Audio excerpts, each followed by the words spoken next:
తోటి అంటే కుతూహలంగా వెళ్ళాలి వెళ్ళాలి చక్కగా ఇవాళ మనం అడవిలో ఆటపాటలు అన్ని ఆడేసుకోవాలి, చక్కగా వనభోజనం చెయ్యాలి అని అందరూ బాగా ఆరాటంతో ఉన్నారు కదా.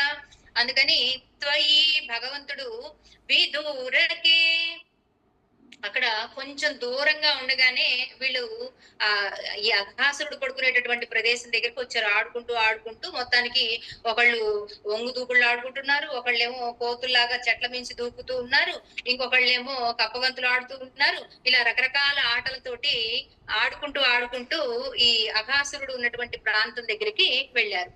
విదూరకే కొంచెం దూరంగా ఉండగా కుమారకాహ ఆ గోపకులందరూ ఏదో చూడాలని వెళుతూ ఉంటే అక్కడ మహాచల ప్రతిమతనో పర్వతాకృతిలో ఉన్నటువంటి ఒక పెద్ద ఆకారం కనపడిందిట. అంటే వీళ్ళకి పాములాగా కనబడట్లేదండి.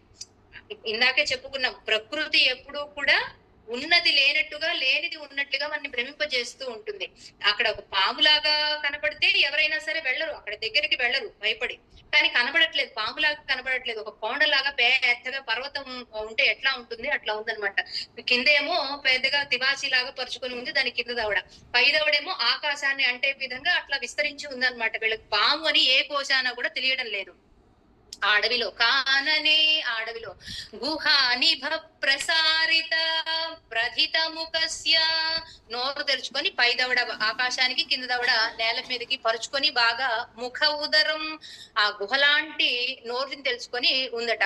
విహరణ కౌతుకగత వీళ్ళందరూ కూడా ఆ వనంలో సంచరిస్తున్నట్టు, అబ్బో ఎంత బాగుంది ఈ బృందావనం, చాలా చక్కగా ఉంది, అదు అక్కడ ఒక గుహలాగా కనబడుతుంది, పదండి వెళదామని వీళ్ళందరూ కూడా కుతూహలంతో వెళ్ళడం మొదలు పెట్టారట.